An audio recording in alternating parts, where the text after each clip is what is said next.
Muito bem, nós estamos falando sobre a vida de José. Começamos essa reflexão na semana passada e aproveitamos a primeira reunião, que foi exatamente na semana passada, para nos localizarmos em relação à vida de José e à sua história, sobretudo o seu contexto familiar. Nós vimos que José era filho de um homem já idoso quando ele nasceu e que o tratou muito mais como neto do que como pai, de uma mãe desequilibrada emocionalmente, com grandes complexos de inferioridade e que transferiu seus complexos e carências afetivas para o filho, uma tia revanchista, competitiva, com um coração cheio de mágoa, de rancor, que disputava com a sua mãe o amor do Jacó, seu pai, um tio que tinha jurado seu pai de morte e que perseguiu seu pai por tantos anos, fazendo com que o seu pai fugisse com a família para regiões distantes, um avô que era estelionatário, desonesto, traiçoeiro, trapaceiro, e irmãos, 10 no caso, que o odiavam com um ódio mortal. Essa era a família de José. Foi nesse contexto que ele veio ao mundo, foi nesse contexto que ele foi criado, foi nesse contexto que ele precisou desenvolver o seu caráter. De modo que nós aprendemos semana passada que o nosso passado não é desculpa e nem impedimento para o que quer que Deus deseje fazer na nossa vida. Porque se o passado de José não o impediu de ser quem Deus queria que ele fosse, o nosso passado também não pode nos impedir e não deve servir para nós como uma desculpa. Também vimos que o presente tem que ser palco de ânimo e de vitória sobre questionamentos inúteis, que foi exatamente o que José não fez. José não questionou inutilmente a sua sorte, mas enfrentou, cheio de ânimo e de vigor, os desafios que surgiram no seu caminho, por piores que eles fossem.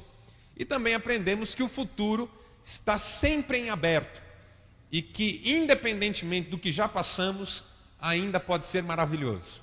Acho que essa é a boa notícia que a gente sempre deve celebrar. Não importa o que nós já passamos, o futuro está em aberto e pode ser maravilhoso. Então, a semana passada, nós fizemos uma introdução à história de José, na qual nós entramos hoje mais aprofundadamente, e o texto de hoje é um texto bastante interessante, no qual nós vamos tentar aprender algumas lições. Então vou ler com você Gênesis 37, do versículo 3 ao versículo 11. Israel gostava mais de José que de qualquer outro filho, porque ele havia nascido em sua velhice. Por isso mandou fazer para ele uma túnica longa. Quando seus irmãos viram que o pai gostava mais dele do que de qualquer outro filho, odiaram-no e não conseguiam falar com ele amigavelmente. Certa vez José teve um sonho, e quando o contou aos irmãos, passaram a odiá-lo ainda mais. Ouçam o sonho que tive, ele disse. Estávamos amarrando os feixes de trigo no campo, quando o meu feixe se levantou e ficou em pé, e os seus feixes se ajuntaram ao redor do meu e se curvaram diante dele. Seus irmãos lhe disseram: então você vai reinar sobre nós? Quer dizer que você vai nos governar? E o odiaram ainda mais por causa do sonho e do que tinha dito. Depois teve outro sonho e o contou aos seus irmãos. Tive outro sonho, e desta vez o sol, a lua e 11 estrelas se curvavam diante de mim. Quando contou ao seu pai e aos irmãos, o pai o repreendeu e lhe disse: que sonho foi esse que você teve? Será que eu, sua mãe e seus irmãos viremos a nos curvar até o chão diante de você? Assim seus irmãos tiveram inveja dele. O pai, no entanto, refletia em tudo aquilo. Até aí. Qualquer pessoa deseja desfrutar da vida com alegria e satisfação. Qualquer pessoa deseja colecionar uma série de experiências favoráveis ao longo da história. Qualquer pessoa anseia por aquilo que nós convencionamos chamar sucesso. E qualquer pessoa deseja ser vitoriosa, ter uma história relevante, construir um legado significativo, deixar marcas que possam permanecer. Qualquer pessoa quer ser feliz. Até existem pessoas que, por várias razões, aprenderam a lidar com o sofrimento, de forma resignada talvez, e até a recebê-lo com alguma coragem, mas lá no fundo não era nada disso que essas pessoas desejavam. Por mais que alguém aprenda a sofrer, os sonhos dessa pessoa eram diferentes disso. A criança não sonha com uma vida de privações, de dificuldades, de sofrimento, mas com uma vida de realizações, de satisfações, de oportunidades, de valorização, de reconhecimento. Todos nós gostamos de um pouco de reconhecimento, ou melhor ainda, de muito reconhecimento. Todos nós gostamos que nos aplaudam, que nos valorizem, que admirem a nossa vida, os nossos feitos, a nossa inteligência, a nossa capacidade. É próprio do ser humano desejar que os outros reconheçam a sua importância e o seu valor. O problema é que à medida em que todos estão focados nisso, e unicamente nisso, ninguém tem tempo para fazer esse papel na vida de ninguém. À medida em que todos buscam valorização e reconhecimento para si mesmos, ninguém tem tempo para reconhecer e valorizar o outro, para incentivar o outro, para investir na vida do outro. De modo que, para nós, vale o ditado, cada um por si, mas não necessariamente Deus por todos, porque nem de Deus a gente lembra nessa hora. Nós nos tornamos o centro da nossa vida, do nosso universo. Problema de cada um querer ser o centro do seu próprio universo é que os universos têm que ser distintos, porque é impossível haver mais de um centro. Se eu sou o centro, você não é. Se você é o centro, eu não sou. Então, para eu ser o centro, o universo tem que ser meu. Para você ser o centro, o universo tem que ser seu. E eles não podem ser o mesmo universo. Então, nós nos distanciamos nesse processo. Nós nos afastamos. Nós nos tornamos inimigos nos nossos projetos pessoais, individuais, de alcançarmos toda aquela valorização e todo aquele reconhecimento que desejamos. Os outros passam a ser para nós ameaças, que vira e mexe tentam invadir o nosso espaço e o nosso campo, roubando-nos as chances de vitória, de sucesso, de alegria, de realização. E à medida em que nós investimos cada vez mais nessa construção de um universo particular e na defesa desse universo, nós nos tornamos mais infelizes. Porque terminamos sozinhos, isolados, solitários. E não fomos criados para isso. Por mais que vejamos o outro como um perigo, precisamos muito dele, porque não fomos criados para ficarmos sozinhos. O único homem que realmente esteve sozinho nessa terra, que foi Adão, já ouviu o veredito de Deus que dizia: não é bom que ele esteja só. Porque nem ele, que subsistiu sozinho por um período, foi criado para estar sozinho. Nós fomos feitos para viver em sociedade, na coletividade, em relacionamentos. Só que o nosso ego, a nossa vontade de sermos o centro do nosso universo nos isola e acaba produzindo em nós uma profunda infelicidade. Egoísmo é o nome dessa nossa dificuldade. Egocentrismo também é um nome dessa nossa dificuldade. Individualismo é mais um nome dessa nossa dificuldade. E nesse anseio, nessa sede, nessa busca, nós nos tornamos cada vez mais frustrados, infelizes, solitários e não sabemos mais qual é o valor da vida e por que vale a pena seguir em frente. Por que eu estou falando sobre tudo isso? Porque eu realmente acredito que tudo isso estava presente na vida de José e na vida dos seus irmãos. José e seus irmãos eram pessoas comuns, normais, como quaisquer outras. E por serem como quaisquer outras pessoas, demandavam para si mesmas um amor, uma valorização, um reconhecimento que lhes fizesse sentir especiais. E esse amor, esse reconhecimento, essa valorização, eles esperavam do pai, que era um só, mas que tinha 11 filhos, pelo menos até então. Viria um 12º mais lá na frente. Toda criança passa por esse momento na vida. Todo adolescente, todo jovem deseja o amor do pai, deseja a atenção do pai, deseja o reconhecimento do pai. Faz parte da construção da identidade, sentir que o pai ama, que o pai valoriza.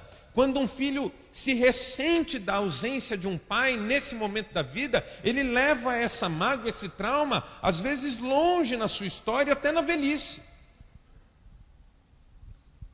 Eu tento reconstruir aqui a vida da família de José e penso nesses 11 filhos se esforçando o tempo todo para chamar a atenção desse pai, para agradar esse pai e para receber a valorização e o reconhecimento desse pai. Há alguns anos eu recebi no meu gabinete uma senhora. Ela veio trazida por outra. E essa outra fez questão de me avisar logo de início que a senhora que ela estava trazendo era muito problemática, muito complicada, e que nunca nenhum pastor tinha conseguido orar direito com ela, porque toda vez que um pastor ia orar com ela, ela tinha uma possessão demoníaca. E essa afirmação me preocupou, porque dizer que nunca nenhum pastor, e já tinham sido vários que aquelas irmãs tinham procurado, havia conseguido orar com ela porque ela ficava possuída, endemoniada, isso não está certo. Então a primeira coisa que eu pensei é, eu não posso tentar orar, porque senão vai ser uma disputa de poder com os outros pastores. Então ninguém conseguiu, quem sabe eu consiga.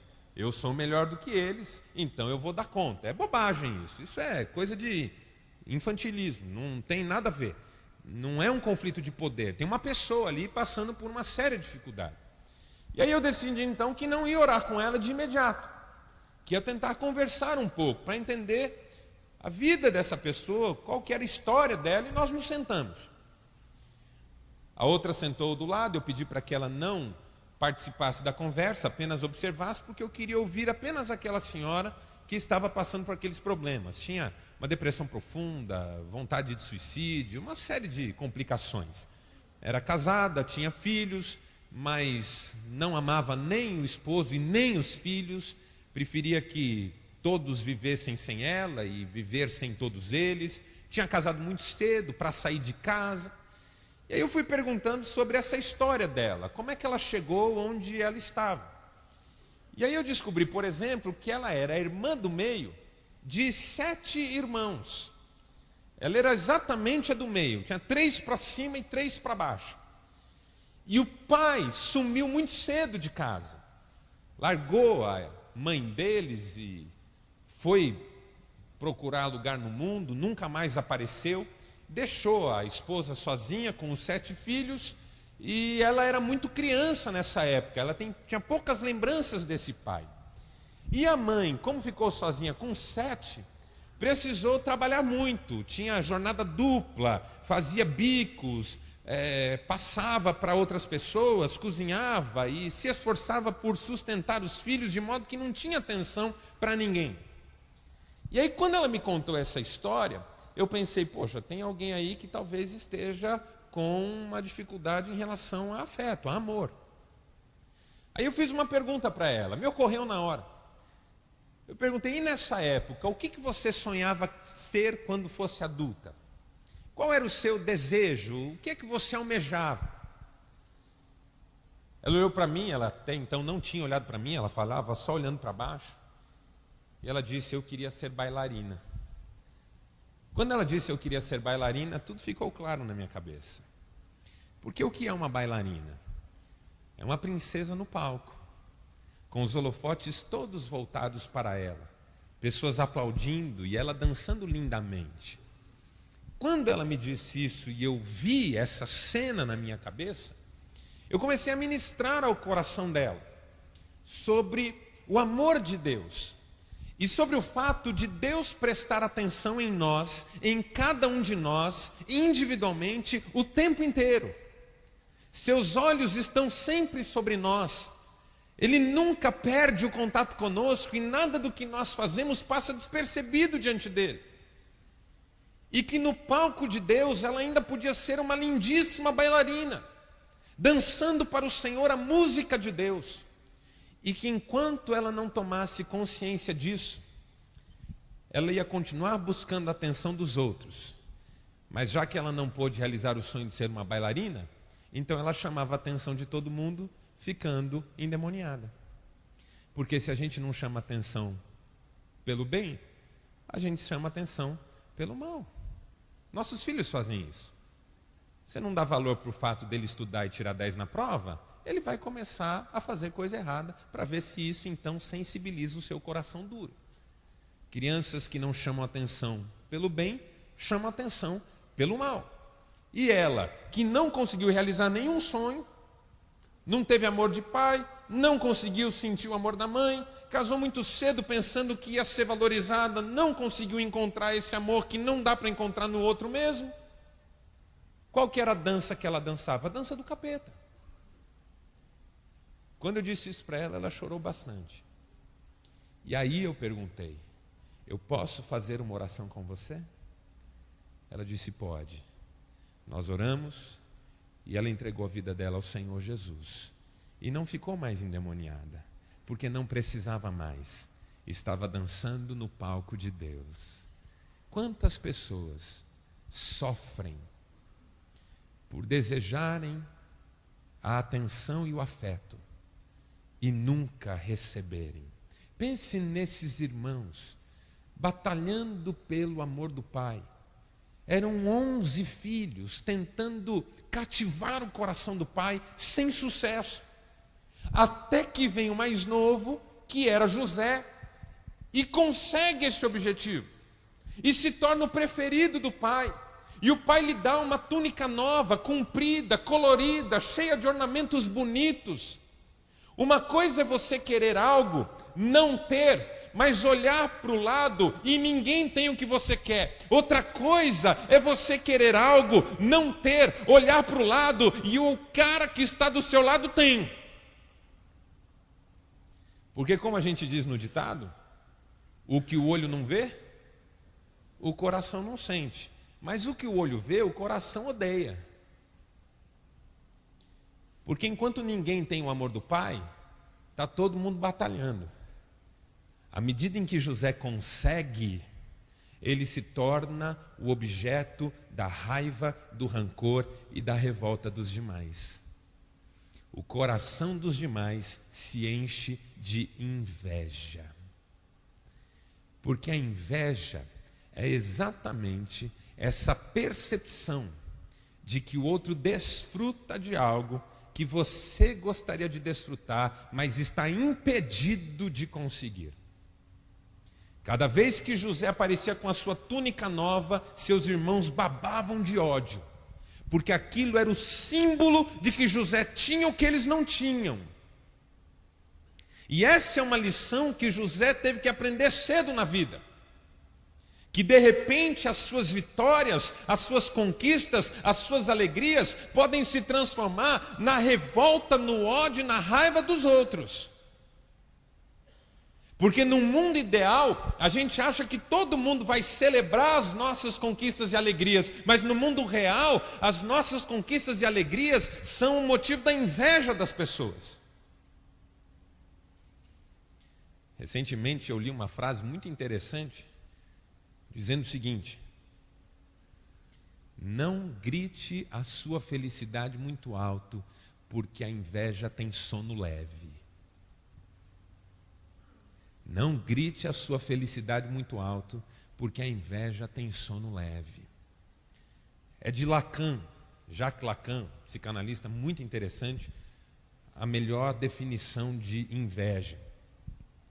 Ele diz que inveja pouco tem a ver com aquilo que o outro tem, mas com a sensação de completude que o outro parece desfrutar com aquilo que tem.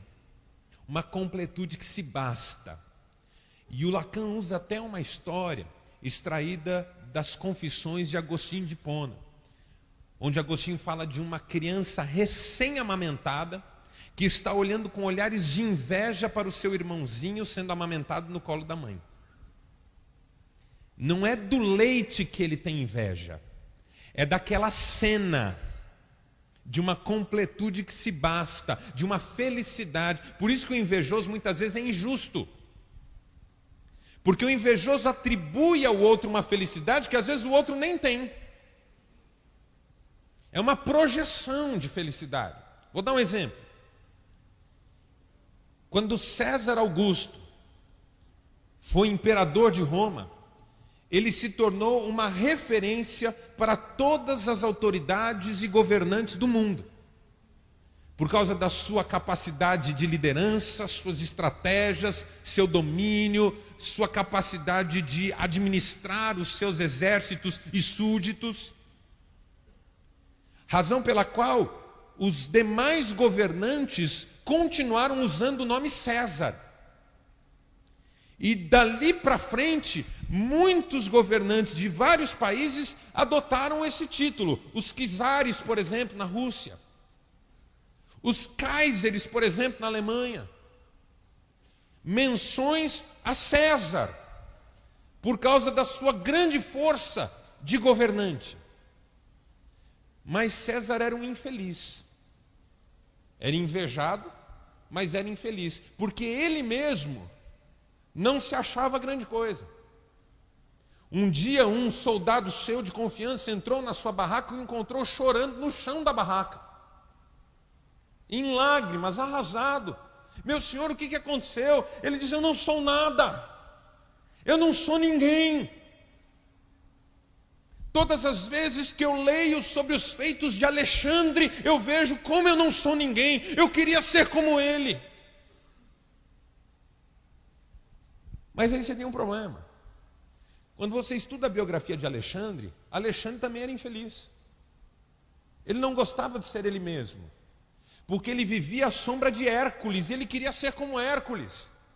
E ele às vezes entrava em crise, em estados depressivos, porque ele jamais chegaria aos pés de Hércules. Mas aí tem o último problema. Hércules jamais existiu. E é assim que é no processo de inveja. A gente acaba invejando o irreal. Aquilo que nem a gente tem, nem a pessoa que a gente inveja tem, ninguém tem. Mas pelo tanto que a gente se sente mal com a gente mesmo. Cada vez que os irmãos de José viam José com aquela túnica bonita, eles pensavam no amor do pai que eles não tinham conquistado, no quanto esse irmão era detestável porque ele tinha alcançado alguma coisa que ninguém alcançou. E eles detestavam José, e eles odiavam José por isso. A inveja é um problema.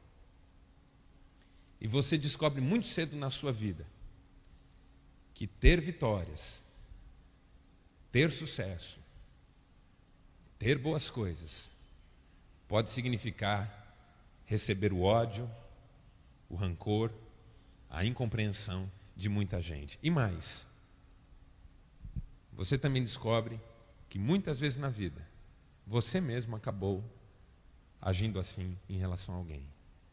Porque o meu problema não é só que eu sou invejado nas coisas boas que eu tenho. O meu problema é que eu também invejo muito em relação àquilo que eu não tenho. A sensação de felicidade que eu acho que o outro tem por ter o que tem e eu não tenho. A inveja é um problema com o qual nós lutamos dos dois lados. A necessidade de não invejar e a necessidade de lidar com aqueles que nos invejam.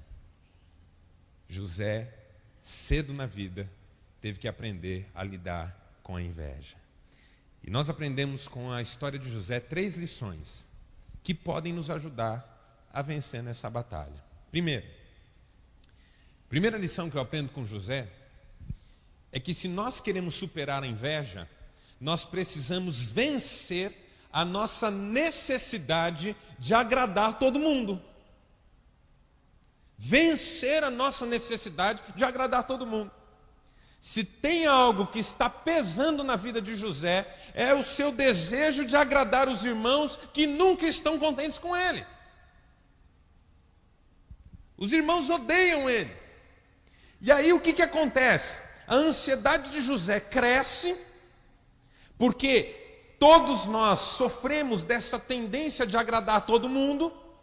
Pensar que alguém não gosta da gente é uma coisa muito complicada e muito difícil, a ansiedade aumenta. E à medida em que a ansiedade de José aumentava, ele fazia coisas no intuito de mostrar aos irmãos a sua importância e o seu valor. Por exemplo, contar os sonhos. Ele ia lá com a sua túnica bonita, onde os irmãos estavam, e falava assim: gente, posso ficar um pouquinho com vocês? Posso contar um negócio? Pode, José, pode. Então, rapaz, olha que legal. Eu sonhei que nós estávamos lá na plantação de trigo, colhendo uns feixes, e eu fiz um feixe, vocês fizeram um feixe, aí o meu feixe ficou em pé, e o de vocês se prostrou diante do meu. Olha que legal. Os irmãos de José queriam matá-lo. Ah, José, vai te catar, rapaz, vai procurar tua turma, sai daqui. Moleque dos infernos. Já não basta aí com essa túnica ridícula, parece um travesti, e fica aí falando, contando vantagem para nós, sai daqui. Porque veja, à medida em que a necessidade de agradar todo mundo aumenta, e aumenta a necessidade de propagandear a própria virtude, o próprio valor, o tiro sai pela culatra. Porque o invejoso inveja exatamente essa sensação que você passa de estar bem consigo mesmo. Então todo esforço no sentido de mostrar virtude, de mostrar valor, só vai ampliar o ódio. Você tem aquela vizinha lá que varre o lixo para a frente da sua casa. Ela joga as coisas dela na sua casa, ela tem nenhum amor pela sua esposa. Fala mal da sua esposa para as vizinhas, para as colegas ali da rua. Não gosta da sua mulher. Aí sua mulher diz assim: bem, eu preciso fazer amizade com essa mulher, porque ela não gosta de mim, eu não entendo porque eu nunca fiz nada para ela. Aí vai, o que você está pensando fazer, amor? Ah, sei lá, acho que amanhã eu vou puxar papo com ela. Aí sai na rua, vê a vizinha lá, aquela cara de poucos amigos. Fala assim: oi vizinha, que bom te encontrar aqui. Olha, eu queria tanto mostrar para você o carro novo que meu marido me deu.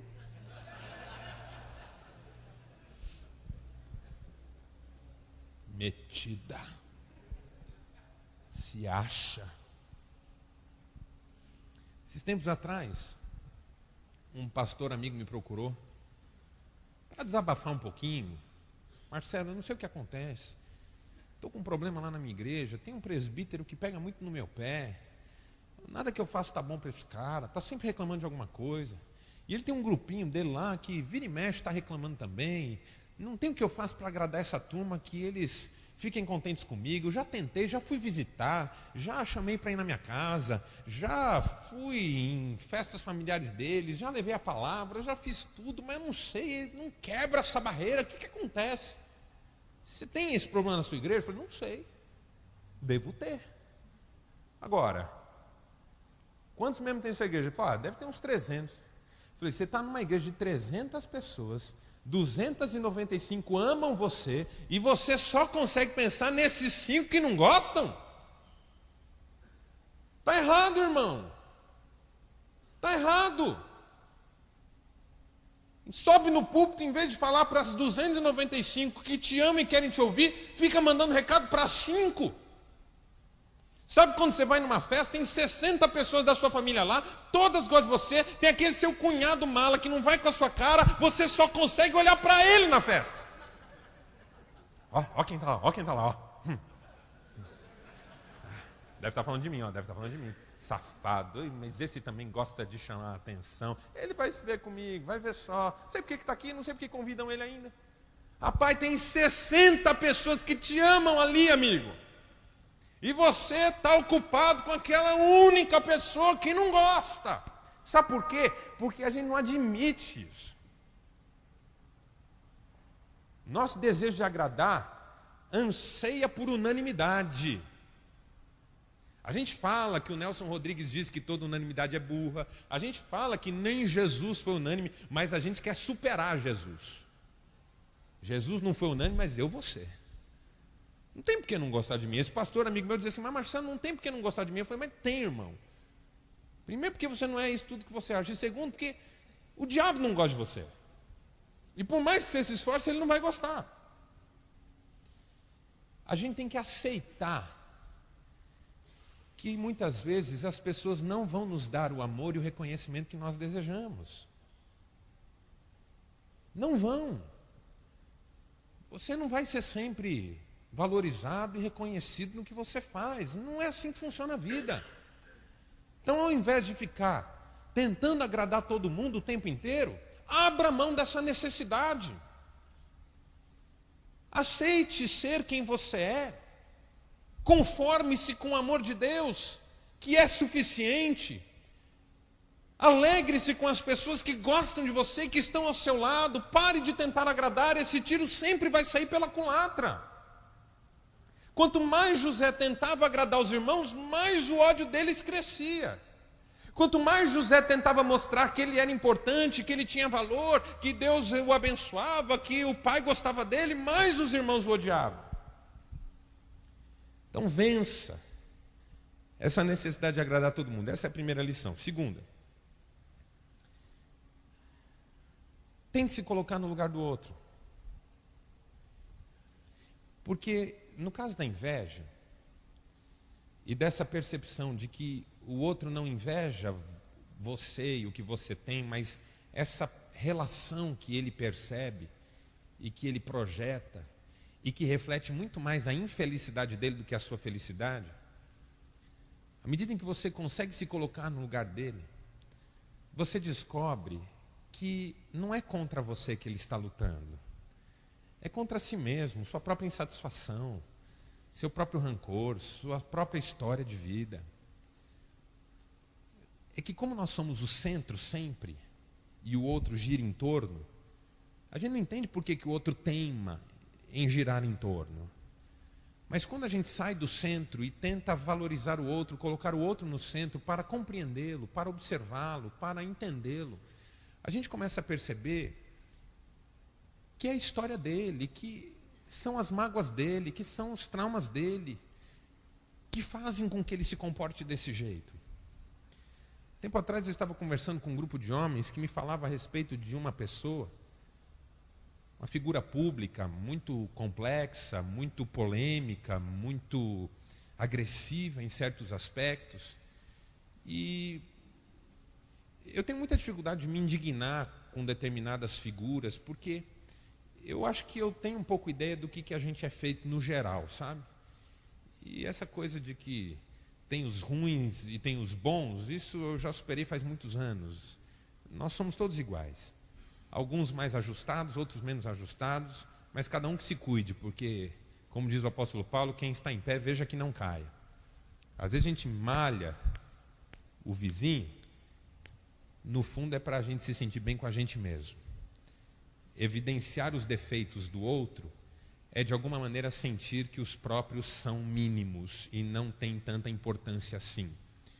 A gente fala mal não para agredir, a gente fala mal para se defender. E eu fico me perguntando que tanta defesa a gente precisa assim, para estar sempre malhando. E nesse papo, eu comecei a perguntar, eu não conhecia essa figura direito, só tinha ouvido falar. Vocês sabem algo da história dessa pessoa? Eu sei que o pai fazia umas coisas malucas, batia na mãe, largou a mãe com eles pequenos e tal, e tal, e tal. E foi me contando uma série de coisas e na minha cabeça tudo foi ficando claro e fazendo sentido. Não é uma pessoa que faz o mal apenas pelo desejo de fazer o mal. É alguém que não está resolvido consigo mesmo. Então, quanto mais a gente consegue perceber isso, menos a gente toma a agressividade do outro como contra nós. E aí a nossa indignação fica um pouquinho menor. E aí na reação ao que o outro está fazendo, a gente não é tão exagerado. E ao invés de piorar as coisas, que é o que normalmente nós fazemos, nós conseguimos até melhorá-las. Porque quando a gente entende o lado de lá arrefece um pouco. Quando a gente mostra alguma compreensão, a pessoa se acalma. Mas quanto mais a gente bate, e cobra, e exige, e critica, mais os ânimos se exaltam, e mais a confusão se estabelece. Você tem lá o seu irmão, que sempre achou você o preferido, e você sempre achou ele um vagabundo, e ele diz para você, você fala desse jeito porque para você tudo é fácil.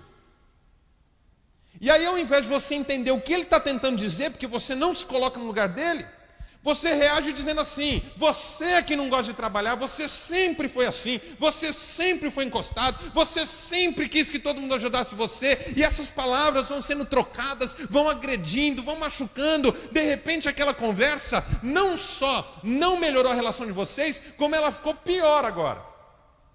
No Natal vocês não vão estar juntos não. Porque agora ele não pode nem mais olhar para a sua cara. A gente pode continuar com isso até onde a gente quiser, mas eu acho que se a gente se colocasse no lugar do outro, isso reduziria um pouco. Não vamos resolver todos os problemas, mas vamos ajudar bastante. Porque se colocar no lugar do outro é perceber que a dor dele é legítima, mesmo que não seja justificável. É real. E de repente a gente pode ajudar. E terceiro, eu vou terminar com o terceiro ponto, rapidinho, para a gente acabar. Terceira lição que eu aprendo é que se a gente quer superar a inveja, a gente tem que confiar nos sonhos de Deus para nós. Foi isso que fez a diferença na vida de José.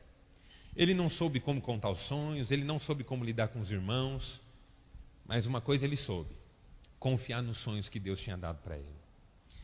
Porque quando você passa a confiar nos sonhos de Deus para a sua vida, você descobre uma coisa muito importante: que o seu lugar nesse mundo está garantido e ninguém pode tomá-lo de você. Por mais que você queira abençoar outras pessoas e saia do centro para que o mundo não gire só ao redor de você, isso não significa que você está correndo risco ou está sendo ameaçado, porque Deus está no controle da sua vida e os sonhos dele para você vão se cumprir. De repente você começa a experimentar a alegria de se contentar com aquilo que você tem, porque é exatamente o que Deus quer te dar agora, e o plano dele para você é maravilhoso, não precisa ficar ansioso sobre isso, e também a alegria de se alegrar com aquilo que os outros conquistam. De repente, sabendo qual é o meu lugar nesse mundo, eu posso celebrar a vitória do outro, porque aquilo que o outro recebeu não parece para mim algo que me foi tomado para ser dado para ele. Se os irmãos de José entendessem que o amor que José tinha do pai não estava sendo roubado deles, a relação deles com o pai direta precisava ser repensada e reconstruída, eles jamais odiariam José. José não tinha culpa. Se você tem um carro importado e eu não tenho, se você tem uma casa bonita e eu não tenho, se você tem um emprego que paga bem você e eu não tenho, isso não me parece que aquilo que era para estar comigo está com você, porque não é assim que eu acredito.